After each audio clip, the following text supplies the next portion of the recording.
കർക്കിടക മാസത്തിലെ 16-ാം നാളിൽ ഭക്തിയുടെ നിറവിൽ കണ്ണൂർ മാടായിക്കാവിൽ മാരി തെയ്യങ്ങൾ ഉറഞ്ഞാടി. കഴിഞ്ഞ ദിവസം രാവിലെ പുലയ സമുദായത്തിലെ കാരണവരായ പൊള്ളയും കോലധികാരികളും കുളിച്ചു തൊഴുത് ക്ഷേത്രത്തിലെത്തി മാടായിക്കാവിലെ അമ്മയിൽ നിന്ന് തെയ്യം കെട്ടാനുള്ള അനുവാദം വാങ്ങി. പൊള്ളൻ തെക്കൻ ഗോപാലിന്റെ നേതൃത്വത്തിലാണ് തെയ്യക്കോലങ്ങൾ ഉറഞ്ഞാടിയത്.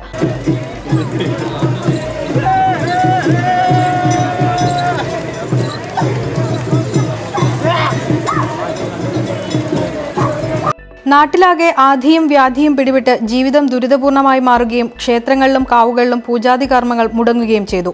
ശനിയുടെ അപഹാരം മാടായിക്കാവിലമ്മയെ അടക്കം ബാധിച്ചതായും മലനാട്ടിലാകെ 108 കൂട്ടം ശനികൾ ബാധിച്ചായി പ്രശ്നവിധിയിൽ കാണിച്ചു. തുടർന്ന് നാടിനെ ബാധിച്ച ശനിയെ അകറ്റുവാൻ മലയ വണ്ണാൻ സമുദായത്തിലെ കർമ്മികളെ വിളിച്ചുവരുത്തി കർമ്മങ്ങൾ ചെയ്തുവെങ്കിലും ശനിയെ പൂർണ്ണമായും ഒഴിവാക്കാൻ കഴിഞ്ഞില്ല. പുലയ സമുദായത്തിലുള്ള പൊള്ളയെ വിളിച്ചുവരുത്തി കർമ്മങ്ങൾ ചെയ്താണ് ശനിയെ ഒഴിപ്പിച്ച് നാട്ടിൽ ഐശ്വര്യവും സമൃദ്ധിയും വരുത്തിയെന്നാണ് ഐതിഹ്യം. മാരി കരുവൻ, മാമാരി കരുവൻ, മാരി കലിച്ചി, മാമാരി കലിച്ചി, മാരി ഗുളികൻ, മാമാരി ഗുളികൻ തുടങ്ങി തെയ്യക്കോലങ്ങൾ നാട്ടിൽ ചുറ്റി സഞ്ചരിച്ച് വീടുകളിലെ ദുരിതങ്ങളെ ആവാഹിച്ച് ഉറഞ്ഞുതുള്ളി പുഴയിൽ ശനിയെ ഒഴുക്കുന്നതോടെ മാരി തെയ്യത്തിന് സമാപനമായി. കോരിച്ചൊരിയുന്ന മഴയത്തും നൂറുകണക്കിന് ആളുകളാണ് മാരി തെയ്യങ്ങൾ ഉറഞ്ഞുതുള്ളുന്നത് കാണാൻ മാടായിക്കാവിലെത്തിയത്.